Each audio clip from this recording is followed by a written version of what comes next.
사람이 희망이 없으면 살지를 못하는가 봐요. 우울증이 오고 극단적인 이제 생각도 하게 되는데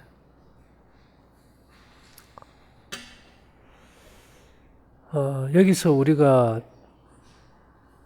하는 건강 강의는 사실 치료라는 단어는 쓸 수가 없는 거예요. 성경적으로 보면 나는 너희를 치료하는 여호와임이라 그랬기 때문에 치료라는 단어는 인간을 창조한 하나님께 속한 영역이지, 인간은 뭐든지 이 몸에 필요한 요구를 최대한 맞춰주는 거지. 그 치료라는 단어는 엄격하게 쓰면 인간은 누구도 쓸 권리가 없다는 겁니다. 사람이 생명을 연장하고 회복하려고 하지만은 타고난 수명 이상은 못 살아가거든요. 근데 이제 이 중환자들이 병원에 가고 여러 가지 하다가 이제 강의를 듣고 음식을 바꾸고 생활이 바뀌면은 이걸 하면 무조건 100% 낫는다, 나아야 된다, 이 생각을 가지는가 봐요. 그래서 제가 이제 오늘 좀 말씀드리고 싶은 거는 이 자연 치유의 핵심이 뭔가 하면은 이 자연계의 생명의 법칙이 우리 몸에도 그대로 적용된다는 겁니다. 우리가 해마다 이제 농사 짓는 걸 보면 봄이 되면요, 밭을 감고 씨를 뿌리고 풀을 뽑고 거름을 주고 이렇게 잘 가꿔요. 거기가 끝이에요. 그 다음에 싹이 나고 자라고 열매 맺는 거는 신의 영역이거든요. 인간 할 수가 없어요. 근데 병도 왜 그런가 하면 우리 몸을 어떻게 뭐 한다 그지만은 사실 씹어서 삼키는 영역, 우리가 목숨이라 그죠? 요까지만 우리가 의지로 할 수 있습니다. 이미 내려가는 순간부터는 우리 의지와 관계없이 자동으로 이게 움직이는 기계예요. 우리가 심장이 뛰고 맥박이 뛰고 피가 돌고 땀이 나고 신장과 뭐 폐가 일하는 거 우리 의지와 전혀 관계없지 않습니까? 그래서 우리가 이 인간이 할 수 있는 영역이 있고 신이 할 수 있는 영역이 있는데, 이거는 이제 새로운 생명의 탄생에 있어서 그래요. 자녀를 낳기 위해서는 남자만으로도 여자만으로도 안 돼요. 남성의 역할이 있고 여성의 역할이 있듯이 딱 구분되어 있는 거예요. 그래서 자연치유라는 것은 우리가 의지적으로 우리 몸의 조건을 맞춰주는 방편을 찾는 거예요. 이 지구상에 생명이 살 수 있는 조건을 갖다가 계산을 해보니까 20만 개의 조건이 맞아야 생명이 산다는 거예요. 근데 우리가 20만 개를 지킨다는 건 불가능한 거고요. 단지 우리는 가장 크게 이제 먹고 마시고 옷 입고 잠자고 씻고 이런 짧지만은 하루의 어떤 삶을 규칙적으로 바르게 할 때 몸의 기능이 음식이 피가 되고 살이 되고 정상으로 돌아간다는 겁니다.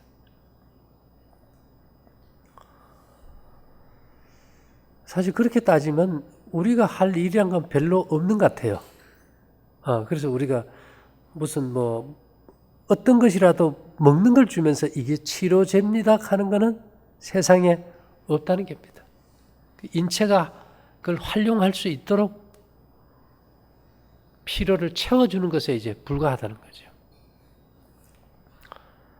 그래서 요즘 이제 제가 뭘 생각해 봤는가 하면요,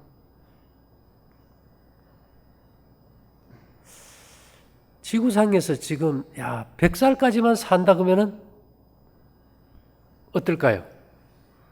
우리 선생님은 아직도 40년 이상 더 살아야 돼. 100살까지 내가 산다면은 근데 이 역사적으로 보면 아담은 930년을 살았고요. 그것도 향수하고 죽었더라 이러고, 제일 오래 산 무두셀라는 969세를 살았어요. 969세를 향수하고 죽었더라. 생로사였지 생로병사는 없습니다. 그리고 비로소 아브라함 시대에 와가지고 어떻게 기록이 되어 있는가 하면은, 아브라함의 아버지가 데라고, 아브라함의 형제가 하란인데, 이 롯이 이제 아브라함의 조카지요. 하란의 아들인데, 하란은 그 아비 데라보다 갈대아 우르에서 먼저 죽었다라 써놨어요. 지금은 우리가 자식이 부모보다 먼저 죽는 것이 그냥 뭐 일상이 되어버렸지만, 이 고대 세계에는 자식이 부모보다 먼저 죽는다는 것은 그는 엄청난 사건이었기 때문에 성경에 기록해 놨다는 겁니다.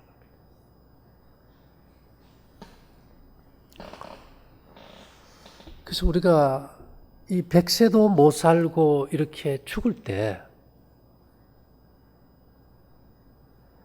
과연 이 어떤 뭐 병이 있고 없고를 떠나가지고 수명 자체가 짧아졌다는 것은 생명 에너지 자체가 없다는 거예요. 생명 에너지 자체가. 생명 에너지를 어디서 공급받는지만 알면은 우리가 좀 더 건강하지 않을까. 예를 들면 우리가 옛날에 갤로프 같은 경우는 뭐 산이고 뭐고 막 올라가지만 티코 타면 사람 타고 잘 못 올라가잖아요. 오늘날 우리 몸들이 갤로퍼처럼 큰 차에다가 엔진은 티코 차를 엔진을 단 거예요. 그러니까 뭘 해도 생명력이 없기 때문에 밀고 나가지를 못하는 거죠. 그래서 제가 요즘 생각해 봤어요. 뭘 먹어라, 뭐가 좋다 하기 전에 우리 몸 안에 어떤 생명 에너지의 근원을 찾아가지고 그 근원을 우리가 공급되게만 할 수 있다면은 훨씬 더 활력 있게 일하지 않을까. 그래서 이 성경에 보면 첫째 날 하나님이 지구를 만드셨어요. 그 다음에 넷째 날 태양을 만들었고요. 여섯째 날 사람을 만들었어요. 사람을 만들 때는 이 흙으로, 땅의 원소로 인간을 만들었습니다. 근데 제가 생각해 봤어요. 인간은 고대에 가장 오래 산 사람도 969세. 천수를 못 누리고 죽었는데 홍수전의 평균 수명이 한 912세 됩니다. 근데 태양을 보면요. 핵 융합하는 그 에너지 방사가 앞으로도 50억 년은 더 간다는 겁니다. 옛날 사람들이 그냥 말은 안 했을 텐데 신토불이 몸과 흙은 나눌 수 없다는 겁니다.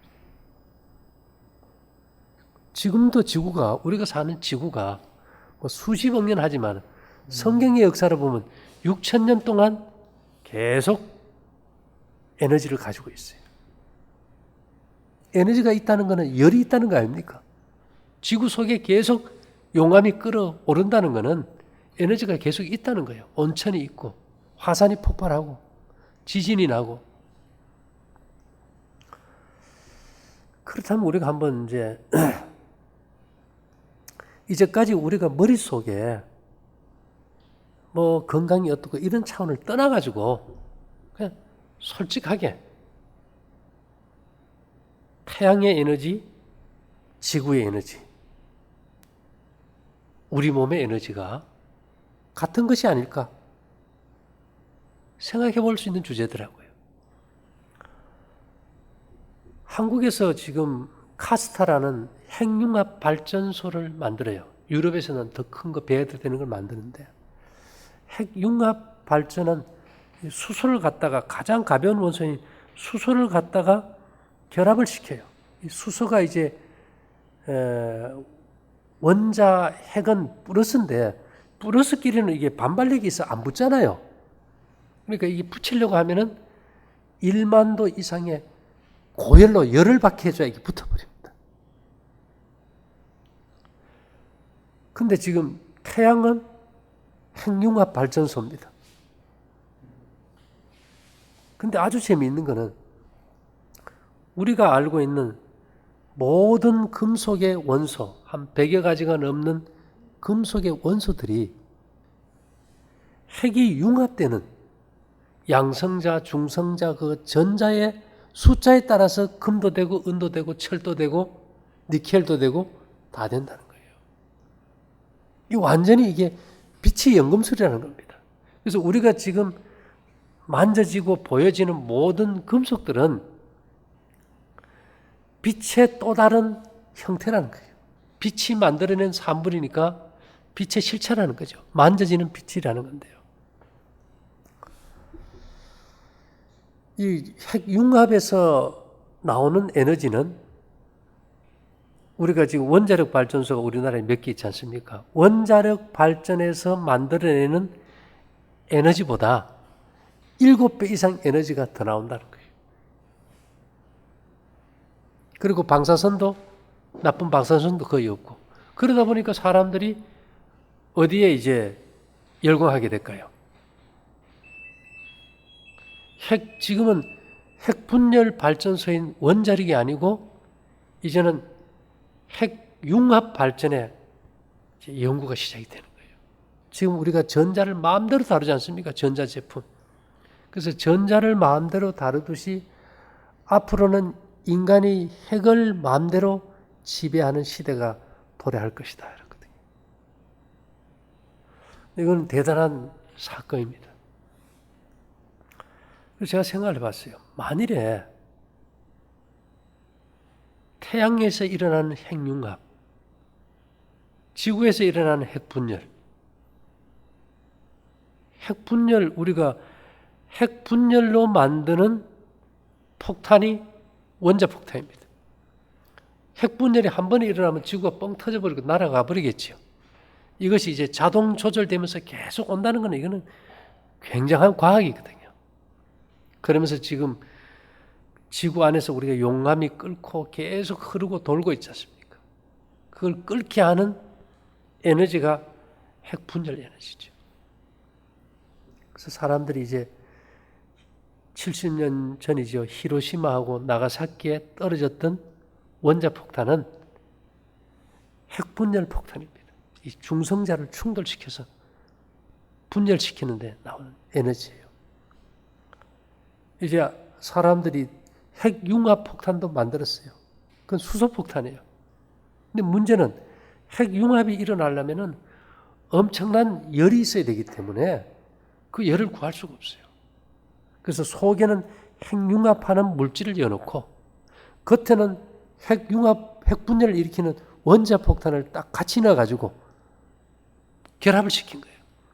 그래서 핵분열이 먼저 일어나면서 엄청난 고열이 일어날 때 그 고열로 인해서 핵융합, 수소가 결합되면서 나오는 에너지로 인해서 뭐 7핵 원자폭탄의 막 거의 7배, 10배 되는 폭발력이 나게 되겠죠.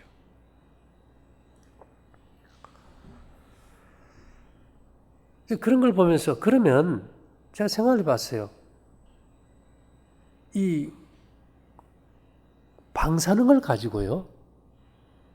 어떤 물질의 변화, 또 생리, 화학, 과학 안 쓰인 데가 없어요.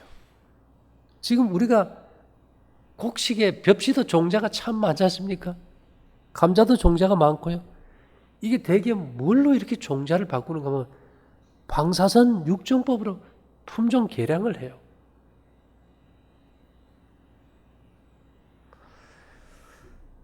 그렇다면은 제가 이제 생각하기를 인간도 몸 안에 근본 에너지가 태양과 지구처럼 핵을 통한 에너지로 생명이 살아가는 것이 아닌가. 우리 몸의 신경계의 전류가 그렇거든요. 이 전류가 어디서 만들어질까 이 말입니다. 이 전류가. 전선이 없어요. 저는 무선으로 충전될 거라고 했는데 요즘 무슨 생각이 드는가 하면은 지금 핵 발전을 일으켜서 인류가 뽑아 쓰고자 하는 것은 전기거든요. 전기를 가지고 모든 우리 사회 전반에 쓴다면 우리 인체에 흐르는 전류, 특히 두뇌가 배터리라면은 이 전류에 이 배터리 용량이 부족해가지고 늘 이렇게 헤맨다면은 그 에너지 공급하는 발전소가 우리 몸에 있어야 되지 않을까? 그러면 인체는 어떤 발전을 할까? 제가 알기로는 핵발전이라는 거예요. 그렇다면 우리 몸에 방사능이 있어야 될 거 아닙니까? 그렇죠? 태양, 공기, 땅에서 우리가 엄청난 방사능을 받고 있어요. 그래서 방사능을 받았을 때 이 끊임없는 에너지의 자극으로 인해서 금속들은 계속적으로 어떤 자기 나름대로의 어떤 성질을 표출합니다.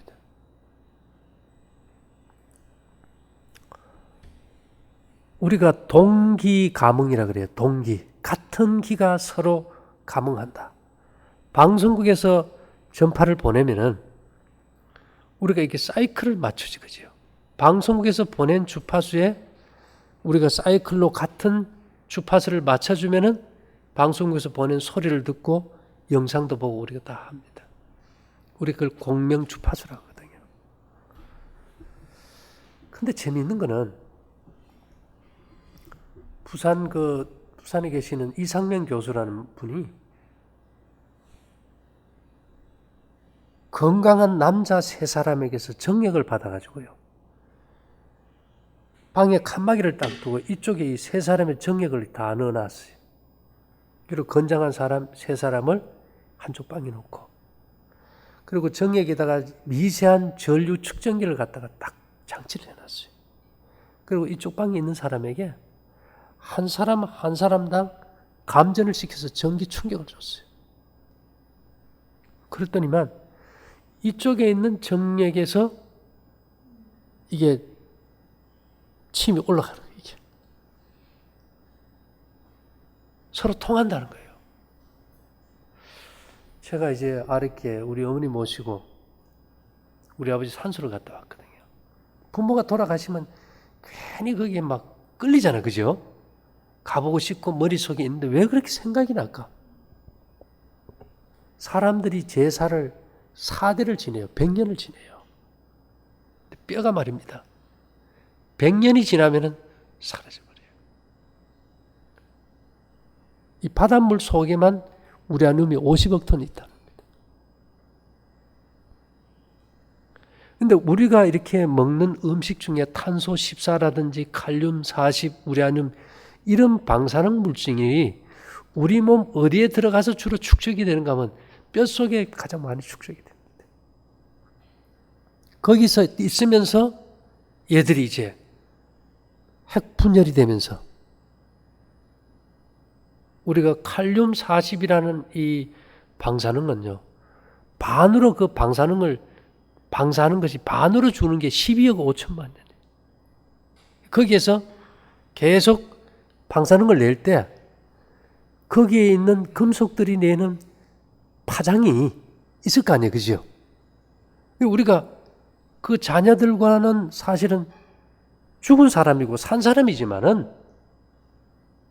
부자지간에 같은 파장이 흐른다는 거예요. 이게. 그래서 부모가 죽어도 우리가 살아있는 것 같고 늘 마음에 신경이 쓰이고 그래서 이제 100년이 지나버리면 뭐 거의 다 뼈가 사라지니까 이제 사당에 이제 위패만 모시고 이렇게 하죠. 그래서 그런 걸 보면은 그 어떤 동기 감흥을 일으키는 에너지원도 제가 봐서는 방사능이 아니고는 그 에너지를 어떻게 방사합니까? 불가능한 얘기거든요. 근데 지금 현대 과학이 뭐를 발견했는가 하면 우리가 보는 저 나무 잎퍼리가 햇빛을 받아서 광합성을 해서 자라지 않습니까? 열매를 맺고. 저 잎퍼리 속에서 분자 상태, 우리 눈으로는 확인 안 되는 분자 상태에서 엄청난 회오리 바람이 불면서 그 안에서 핵융합이 이루어진다는 거예요. 그러면서 우리가 벼가 자라면서 알맹이인 화학적 물질이 만들어진다는 겁니다.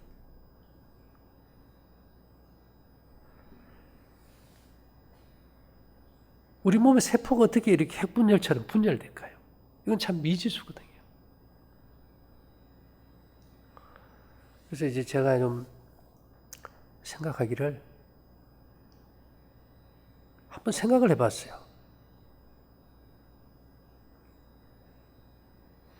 우리 어릴 때 불에서 불 떼고 그 감자 구워 먹으면 그 뭐 탄 거 그냥 좀 먹었습니다. 그죠?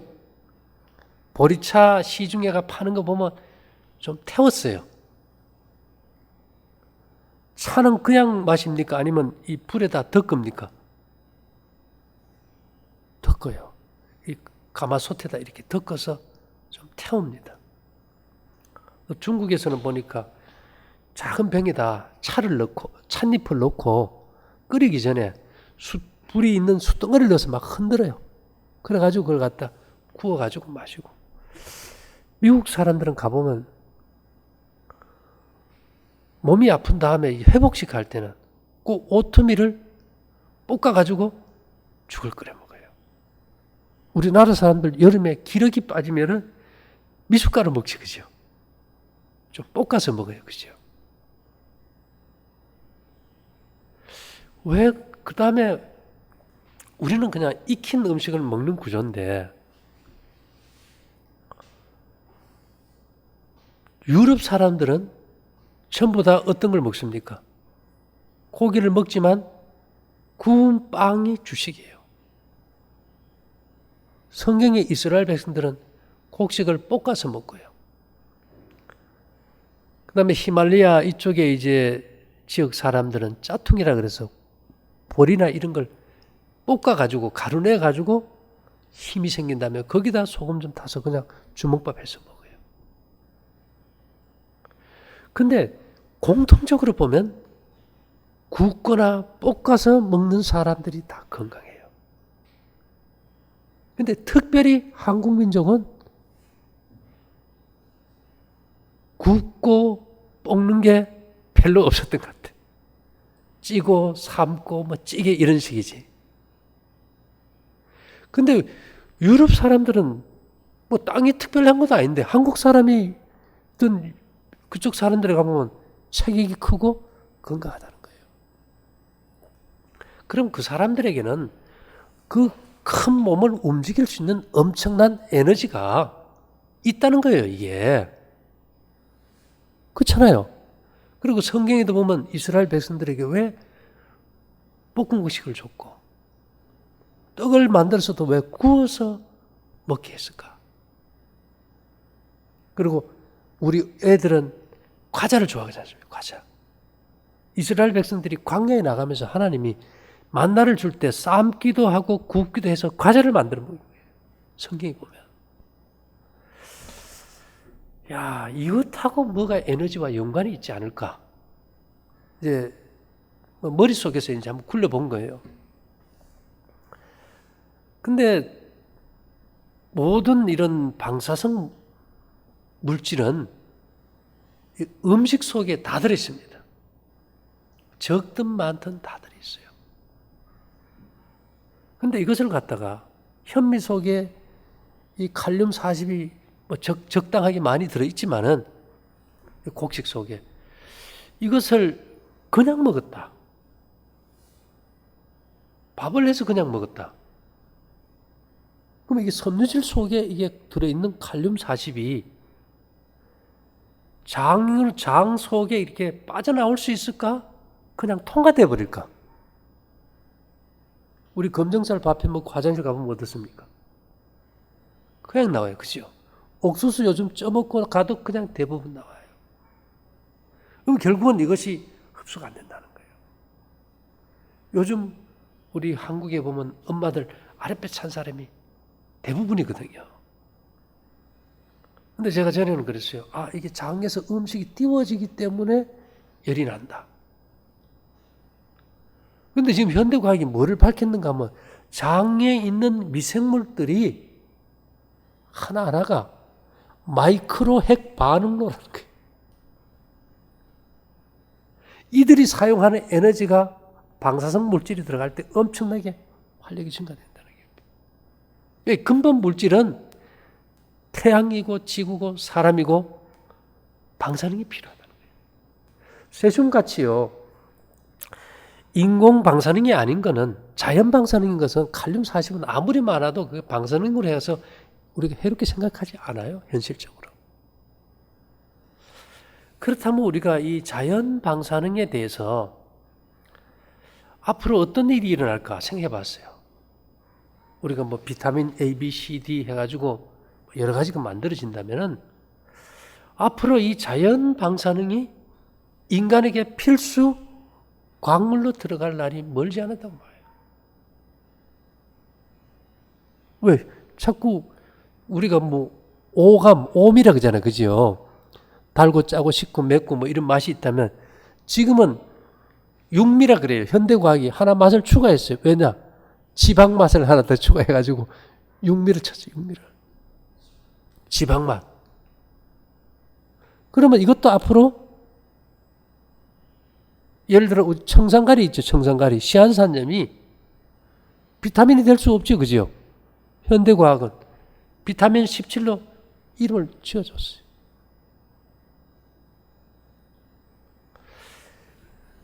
그렇게 본다면은 이제 밥을 먹고 우리가 이게 생채소를 먹고 과일을 먹고 현미밥을 먹고 이럴 때는 이 미네랄이 빠져나오지를 못해요. 방사능 물질이. 다른 광물처럼. 그런데 이 미네랄들은 방사능 물질을 방사능 물질을 포함한 모든 이 곡식 속에 광물이 빠져나올 수 있는 유일한 조건은 태워야 됩니다. 그래서 이 섬유질이 탄소로 바뀔 때 세포의 기공이 열리면서 그 안에 미네랄이 분리돼 나올 때 이 방사능 물질도 분리돼 나온다는 거죠. 근데 재미있는 거는요. 우리가 아무리 건강한 사람도 하루에 500개 내지 3000개의 암세포가 만들어진다는 거예요. 그리고 매일 파괴되고. 그러면 유전자가 변이된 암세포들이 만들어질 때 이 비정상적인 세포를 파괴하는 것이 과연 뭐가 할까? 다른 원인도 있지만은 우리가 이 방사선 치료는 뭔가 하면요. 암세포가 보면 세포에 핵이 있고 주위를 도는 전자가 있다면 방사능 치료는 원자 핵을 중심으로 도는 전자를 이 방사 에너지가 전리를 해서 튕겨내 버려가지고 원소 자체 기능의 변화를 통해서 죽여버리는 거예요. 그럼 우리 몸 안에 암이 생겼을 때 우리 몸 안에 상재되어 있는 이 방사 에너지에 의해서 암세포가 파괴된다고도 볼 수 있겠죠. 1초에 한 개의 방사선이 나올 때, 한 개의 원자가 붕괴돼서 방사선이 나올 때 그걸 1베크렐이라 그래요. 근데 인간의 몸에는 보통 1초에 6,000 내지 7,000개의 방사능이 붕괴됩니다. 원자가. 그렇다면 우리 몸이 핵발전소 아닙니까? 그러면 이것이 왜 요즘 시대에 와가지고 암이 이렇게 많을까? 그죠? 근데 제가 간단히 딱 얘기해서 우리 여성들이 아랫배가 다 차요. 대부분. 겨울에 수철 만지면 따뜻합니다. 쇠는 차도. 에너지가 방사되면서 원적외선을 나올 수 있도록 자극해 주니까. 그렇다면은 우리가 볶은 곡식이나 구운 떡을 먹어서 여기에서 에너지가, 방사 에너지가 나올 때는 배부터 따뜻해지겠지요. 그리고 이것들이 뼛속에 들어간다면은 진짜 그 에너지를, 생명 있는 에너지를 통해서 힘과 활력 넘치는 백혈구나 적혈구가 만들어질 거예요. 왜요? 모든 생명되는 피가 골수에서 만들어지기 때문에. 그래서 이런 것들을 우리가 좀 생각해 본다면은, 소가 흙을 먹을까요? 소 있는데 황토를 많이 먹입니다. 젖소 있는데. 닭이 흙을 먹을까요? 닭은 모래주머니가 있지 않습니까? 그죠? 이 흙 속에 있는 광물을 먹어야만이 이게 방사 에너지가 균형이 되고 조절이 되게 돼 있어요. 근데 지금 우리 삶 속에서 인간만이 유일하게 흙을 먹지 않았어요.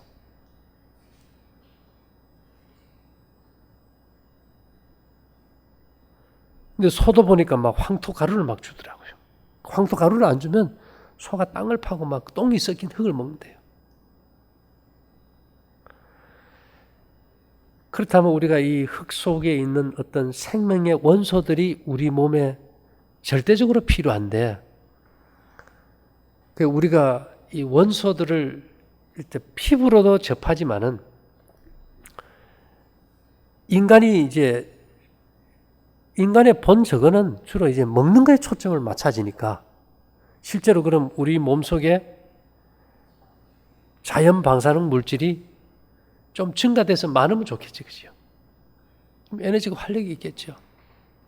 그럼 내가 방사능 치료를 안 받아도 내가 무슨 생각을 할 수 있을까요? 나는 내 몸 스스로가 방사능을 내서 암세포도 파괴할 수 있다고 우리가 논리를 설정해 볼 수도 있는 겁니다. 아직 이쪽은 연구가 안 돼 있지만. 그래서 제가 그 생각을 해봤어요. 그러면 방사능이 많은 음식이 뭘까? 우리는 지금 여기 별로 덥지 않아요. 더운 필리핀이나 이런 지역에, 더운 지역에 사람들이 기운이 있습니까? 없습니까? 처져요, 그죠? 그럴 때 에너지가 좀 필요하겠죠. 그 더운 지역 사람들이 그냥 나무에 따먹는 주식이 제일 많이 먹는 게 뭐 같아요? 바나나입니다, 바나나. 바나나에 한 100크렐 정도, 100크렐 정도. 꽤 많지요. 보통 음식이 한 30, 50이라면 바나나는 섬유질이 아닌데 그 안에 그냥 흡수될 수 있는 그 칼륨 40, K40. 그러니까 이것이 방사능이 꽤 많은 편이에요. 그래서 제가 생각해 봤어요. 사람들이 일반적으로 좋다고 먹는 음식이 뭘까?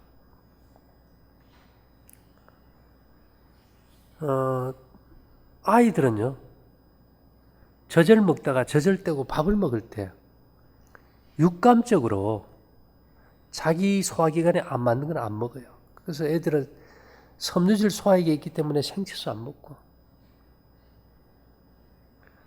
콩이 소화가 안 되기 때문에 콩밥 안 먹어요. 골래내요. 근데 어른들이 자꾸 먹으라 그러다 보니까 육감이 사라지면서 이제 막 먹기 시작하는데, 사람들이 뭐가 어떻게 들은지 모르지만은 표고버섯 해롭다 하는 거 얘기 들어본 적 있습니까? 선생님 어때요? 표고버섯 우리가 다 좋다고 생각합니까? 값이 비싸면 못 먹지. 원래 옛날부터 1표고 2능이 3송이라 그랬어요. 내가 어릴 때 듣기를, 아니 송이가 제일 비싼데 왜 1표고라고 하고 2능이라고 하고 3송이라고 할까? 표고를 마고라고 합니다. 마고 한방에서는 독이 없다 그래요. 거기서 항암제도 뽑아내요. 근데 제가 식품을 조사해 보니까 표고버섯에 보통 우리가 먹는 음식에 20, 30, 50 정도 K40이라는 방사능이 들어있다면 K39가 가장 안전한 칼륨입니다. 이건 한 93% 정도. 또 K41은 뭐 한 6.7%. 그러면은 K40이라는 방사능은 0.012% 있어요. 이 지구상 물질 중에. 근데 이 K40이라는 이 방사능 물질이 표고에 700이 들어있어요. 그래서 내가 생각해 봤어요. 야, 이게 육감으로 알지 않으면은 1표고 2능이 삼성이라 그랬을까? 그죠? 제가 그 생각을 해봤고요. 그 다음에 이제 제일 많은 것이 뭘까 이제 찾아봐야 될 거 아닙니까? 미역도 뭐 50선이고 뭐 별로 많지 않아요, 다. 근데 우리가 음식물 맛낼 때 말입니다. 맛이 없으면 안 먹잖아, 그죠? 성경에는 맛보아 알지어다 그랬어요. 그래서 우리가 화학 조미료 안 쓰기 위해서 천연 조미료 제일 많이 써요. 천연 조미료에서 맛내기 위해서 제일 많이 쓰는 식재료가 뭔지 압니까? 다시마예요, 다시마. 다시마에는요, 2100g, 최고 많아요. 그럼 다시마는 거의 방사능 수준이에요. 방사능 측정기를 대보면 수치가 보통 그냥 한 20 정도 있다면은 측정기 내는 막 70씩 막 쭉쭉쭉 올라가 버려요. 측정기 그 수치상으로도. 방사능이 많다는 게입니까? 많다는 거예요. 근데 제가 생각해 보니까 다시마를 갖다가 끓여가지고 먹는 거는 별로 도움이 안 되는 거예요, 이게. 왜 그럴까요? 섬유질이니까. 그냥 대변 볼 때 어떻게 될까요? 빠져나가 버린 거예요. 그래서 좋다고 해서 다시마만 먹으라는 게 아니고, 우리가 주식이 곡식이기 때문에 곡식 좀 잘 먹는 게 좋겠죠. 그 다음에 이제 표고버섯도 좀 구이해서 잡숫고, 그 다음에 다시마 같은 걸 우리가 흔하잖아, 그죠? 이것을 이제 튀기는 게 볶음국수처럼 이게 부드러워지고 탄화되면서 이게 그 안에 미네랄이 잘 분리돼 나오기 때문에 이제 포도씨 기름이 잘 산패가 안 돼요. 쩔는 게 없어요. 포도씨 기름 대한민국에 다 팔지 않습니까? 제가 우리가 여기서 다시마 티각 판다고 해가지고 우리 것만 사 먹으라 그런 거 아니에요. 볶음국수 우리가 만든다고 해가지고 우리 것만 사 먹으라는 거 없어요. 먹는 음식이 특허가 있습니까?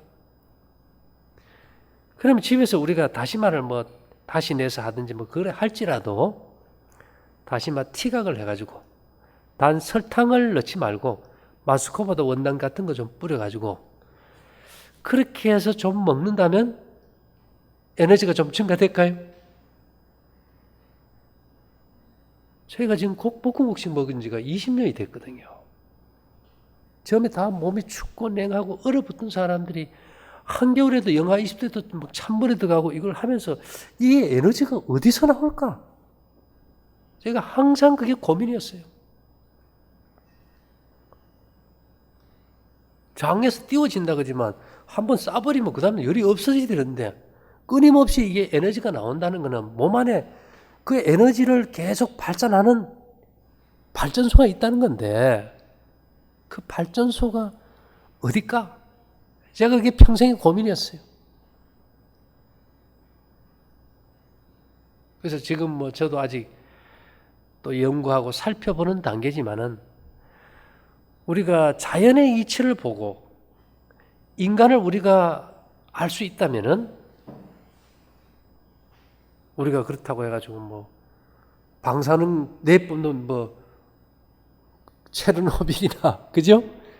후쿠시마 옆에 가서 살라는 건 아니고 자연 방사능으로서 우리 몸에 해가 없고 지금 우리가 땅과 접하지 않잖아요. 전부 흙과 단절됐어요. 이런 물질들은 주로 이제 논에 가서 우리가 진흙 속에 몸을 대고 일을 한다든지 맨발로 밭을 메고 풀을 뽑고 이럴 때 흙 속을 통해서 이게 많이 들어오는데 지금 그런 상태가 아니에요, 우리가. 그러다 보니까 이제 이런 걸 한번 생각해 봅니다. 지금 유방암 환자가 뭐 400%나 증가됐대요. 이게 너무너무 많이 증가되는 거예요. 우리 선생님도 이제 암 환자이시지만은 우리가 뭐가 좋습니다. 뭐 다시마가 암을 치료합니다. 그런 개념이 아니고 우리 몸이 우리 몸을 스스로 치료한다면은 인간의 몸에 필요한 원소로서 지금 우리가 뭔가 공급해 줘야 될 원소 중에 부족한 것이 있다면 뭐를 좀 더 공급해 줄 수 있을까? 그렇게 따진다면은 우리가 볶은 곡식이나 떡을 먹을 때도 좀 노릇노릇하게 좀 잘 구워 먹고요. 한국 사람들은 빵을 먹어도 또 쪄서 먹어요. 그죠? 그런 거 하지 말고 뭐 추석이 돼 송편도 뭐 쪄서 먹는데 좀 구워 먹고 유럽 사람들, 미국 사람들 체격 크고 힘 쓰잖아. 그죠? 문화가 전부 굽고 빵 먹는 문화. 저기 뭡니까? 독일 사람들은요. 속이 불편하고 이상이 오면은 빵을 갖다 태워가지고 약으로 먹어요. 우리 숟가루 먹듯이. 그게 에너지원이고 살균작용이 다 돼버리니까. 그리고 제가 생각해보니까 야, 그럼 우리가 숟가루 먹지 않습니까? 참 의미 있다고 생각해요. 그죠? 거기에 엄청난 에너지가 있겠죠. 그렇지만 우리가 숯을 계속 먹을 수는 없기 때문에 어떻게 성경은 인간이 볶은 곡식을 먹게 했을까? 그 답이 저도 완벽하게 풀리지는 않았어요. 곡식 속에 뭐 좋은 그 잿물이 생겨가지고 혈관이나 조직 속에 노폐물을 녹여낸다는 거. 또 볶여질 때 프로실라신이라는 강력한 항산화 물질에 의해서 세포를 보호한다는 거. 또 그걸 볶을 때 곡식 속에 있는 여러 가지 미네랄이 뿜어져 나와서 우리 몸의 면역 기능이나 호르몬 대사 이런 데 우리 몸에 좋다는 거. 뭐 현대 과학이 밝히는 그 정도 선에서 불과했는데 제가 요 근간에 이제 좀 생각해 보면서 느낀 것이 이제 한 20년 이렇게 먹고 산 결과들을 이렇게 먹은 사람들과 먹지 않는 사람들을 비교해 봤을 때 뭐 그렇다고 체격이 더 크고 이런 건 없어요. 그러나 몸에서 나는 엄청난 끊임없이 증가돼서 나오는 그 에너지 열로 인해 가지고 나타나는 그 생명력은 대단한 거거든요. 지금 뭐라고 합니까? 냉체질이 암체질이라 그래가지고 체온 1도 올리려고 뭐 엄청나게 열을 가하는데 이거는 지구처럼 지구 안에서 이게 광물이 끓어서 흐르는 온도가 지금 1600도입니다. 그래서 우리가 지표면 몇 메다만 들어가면 항상 지하수는 15도 아닙니까? 그죠? 그렇다면 끊임없이 지구가 에너지를 주는 그 원인이 우라늄과 토륨이라는 방사능이라면 인체도 미량의 그런 원소가 필요하지만은 인체에서 많이 들어와도 해가 없이 그 에너지를 줄 수 있는 것은 현대과학적으로 칼륨 40이라는 방사능이라는 거죠. 요즘 우리가 살아가면서 몸이 조금만 안 좋아도 내가 이거 암 아닐까? 다 건강 염려증에 사는 세대 아닙니까? 그죠? 그렇다면 우리가 이 칼륨 40이 많이 든 음식을 섭취할 때 우리 선생님 이렇게 생각할 수 있죠. 내가 지금 방사능 치료하고 있다. 그렇다고 해서 다시마가 뭐 치료제는 아닙니다. 내 몸이 그것을 활용해서 일을 할 수 있도록 얼마든지 도움을 줄 수 있다는 거죠. 왜냐하면 이것은 태양이 핵융합 발전소고 지구가 핵분열 발전소고 인체 내의 어떤 핵물질에 의해서 인체가 에너지를 얻는다는 것은 사실은 제 얘기가 아니고 이미 과학이 밝힌 거예요. 밝힌 건데 우리가 이렇게 살아오다 보니까 야, 이제 시대가 바뀌면서 건강에도 이 새로운 패러다임이 올 때가 되지 않았는가. 예전에 우리 어디 놀러 한번 가려면 사진관에 가가지고 올림푸스 카메라 하나 빌리고, 예? 코닥 필름 하나 넣어가지고 가서 찍고 현상하고 이럴 때 있었어요. 어릴 때. 우리 가면 다 그래 했죠. 근데 지금 코닥이 망해버렸습니다. 왜 망했을까요? 디지털 카메라를 제일 먼저 발명한 게 코닥이었어요. 근데 필름이 너무 잘 나가니까 이거 조금 더 팔고 만들려고 하다가 정보가 누출되고 소니가 만들고 삼성이 만들고 끝나버린 거예요. 이제는 다 스마트폰 자체가 다 카메라고 누구든지 원하면 아무 데서나 찍고 아무 데서나 볼 수 있어요. 그래서 이 과학의 발전을 통해서 우리가 이 사진을 보는 것이 새로운 각도가 생기듯이 건강도 그렇다는 겁니다. 과거의 발전을 통해서 과거에 우리가 뭐 현미밥의 채소 시대에서 이제는 제가 그랬죠. 우리 몸이 이제 전자의 시대였다. 우리 몸을 분해하면 60조 개의 세포고 그 세포 하나를 분해하면 120조 개의 원자인데 그 원자 하나는 원자핵과 전자는 플러스 마이너스밖에 없으니까 우리 몸이 전자기기다. 피를 엉기게 하는 플러스를 빼기 위해서 우리가 접지하는 것이 마땅하다. 그런 전자의 시대라면은 이제는 그 전자의 시대를 넘어서 인간이 핵을 지배하는 시대로 이제 가고 있는 거예요. 21세기는. 그렇다면 핵을 지배하고자 하는 과학 시대에 우리 몸의 어떤 상태를 조명해 봤을 때 어떤 여기서 한 단계 더 업그레이드 되는 새로운 패러다임의 건강 원칙이 제시될 것이고 또 추구하는 것이 좀 바뀔 수 있고 사실 바뀐 건 아니죠. 이걸 통해서 우리가 볶음 곡식을 더 잘 먹어야 될 이유가 분명해진 거예요. 그리고 이제까지 우리가 뭐 젖은 음식 계속 먹었다면은 이제는 좀 더 구운 거, 볶은 거. 사람들이 왜 그렇게 커피 마실까요? 커피 속에 있는 미네랄과 방사능 물질들을 먹기 위해서. 차도 그런 이유로 마시는 거예요. 그래 그 에너지가 생겨나가니까요. 물론 카페인에 자극제도 있지만 그런 미네랄 때문에 먹는 거거든요. 커피 먹을 때 그 고소한 맛이 다 광물 미네랄 맛 아닙니까? 인간이 땅과 단절되면서 차나 커피에 이제 몰두하게 되는 거죠. 그럴 때 우리는 그런 자극적이지 않으면서도 근본적인 생명 에너지를 주는 이제 볶음곡식. 그 다음에 좀 더 잘 먹으려면 표고버섯이나 뭐 다시마는 싸요, 그죠? 그런 것들을 통해서 우리가 이게 그냥 뭐 좋다 그러니까 이렇게 먹는 거하고 이거 내 몸을 알아가면 갈수록 이것은 내게 너무 필요한 거야. 그렇게 해서 먹을 때 하고 기분이나 느낌이 달라져 버리죠. 그래서 우리가 물론 저녁을 굶고 저녁을 왜 굶어야 될까요? 전에는요. 위가 일하면 장이 일 안 하고 장이 일하면 위가 일 안 하니까 굶으라 그랬는데 지금은요.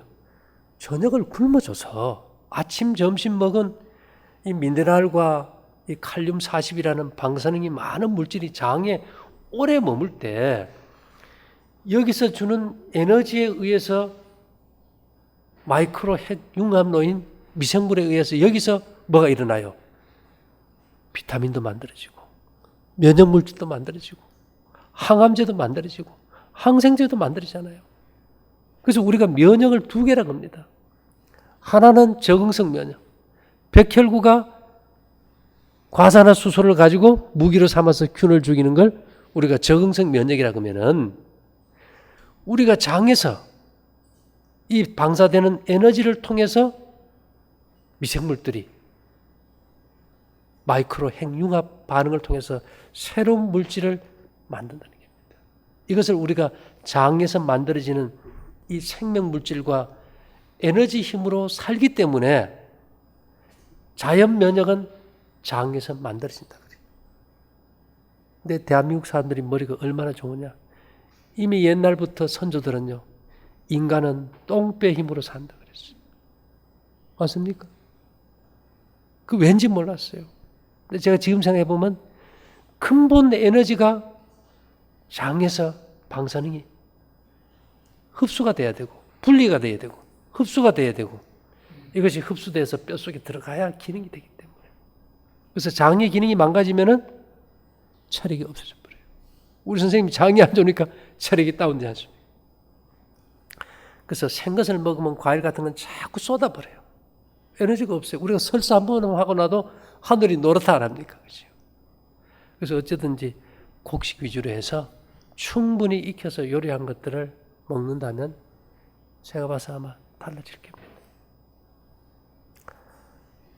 그래서 우리가 이게 이 생명의 신비라는 것은 양파 같아요. 까고 또 까도 또 있다는 겁니다. 그래서 아직은 우리 모두가 미완성이지만은 좀 더 나가면서 한 단계 한 단계 더 확실한 것이 밝혀지리라고 생각합니다. 그래서 일단은 우리가 저녁을 굶어줄 때 피가 아랫배로 가고 산소 공급이 되고 장에서 이 자연 면역 기능이 활성화되기 때문에 우리가 저녁을 굶으라는 거거든요. 그 대신에 아침, 점심도 제대로 안 먹고 저녁 굶으라는 건 알겠죠. 곡식 위주로 충분히 잘 먹고 한다면은 아마 좋은 변화가 있을 겁니다. 1시간 다 됐는데 혹시 질문 있습니까?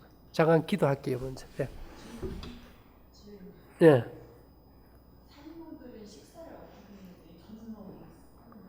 예, 곡식 먹으면 애기 놓고 또 젖이 아주 잘 나옵니다. 아직 그런 거 없어요. 곡식 먹을 때는. 저녁 굶으면 젖 잘 나와요. 예. 곡식 먹어보면 젖이 엄청 나오죠. 예. 저희 딸도 뭐 주로 애기 낳고 그냥 젖 때문에 고민한 적 없으니까. 예. 그럼요.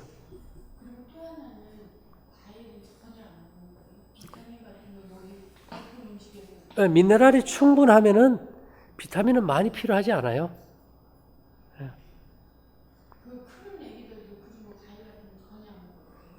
뭐 조금씩 먹지 그 변을 보고 조절하면 됩니다. 변이 퍼지고 가스 차고 냄새 나면 좀 주의해야겠죠. 이제 그런 그런 태운 게 나쁘면 우리가 숟가락 먹으면 안 되고 정수장에서 그 물을 정수할 때 수치를 쓰면 안 되겠지, 그죠? 그런 게 아니고 이제 나무가 탈 때 나오는 목초액 성분이 벤조피렌이라는 발암 물질이 있어요. 이제 그래서 문제지 일반 음식이 좀 탔다고 해서 그게 문제는 없습니다. 아무 관계 없어요. 예, 괜찮죠. 우리가 이제 시골에 나무 떼서 밥 해 먹을 때는 배탈이라고 아프면은 그 손 밑에 검댕이 그죠? 긁어가지고 그걸 물에 타서 마시고 있죠. 탄소 자체는 문제가 없고 탄화되는 과정에서 나오는 이제 목초액 성분의 문제니까 괜찮습니다. 우리가 이제 뭐 참기름, 들기름, 뭐 참기름이 주로 많이 나오죠. 발암 물질이 있다는 거는 기름을 짜서 짤 때 보면 기름집에서 깨를 볶아가지고 이렇게 바람에 날려서 식혀요. 연기를 날려보내고 짜는데 공장에서 대량 주문이 들어오면은 그 과정을 빼버려요. 막 수증기가 그 목색 성분이 있을 때 같이 짜버리니까. 그래서 그 안에 이제 벤조피렌이 들어가서 기준치 이상일 때 걸리죠. 네, 일단 잠깐 기도 드릴게요. 사랑하신 주님, 항상 인간으로서 한계를 느끼지만은 우리의 삶 속에서 하늘의 법칙이 언제나 정로임을 깨닫고 묵묵히 순종하면서 하늘의 빛 가운데 우리 모두가 강건할 수 있도록 함께해 주시기를 예수님 이름으로 기도 올리옵나이다. 아멘.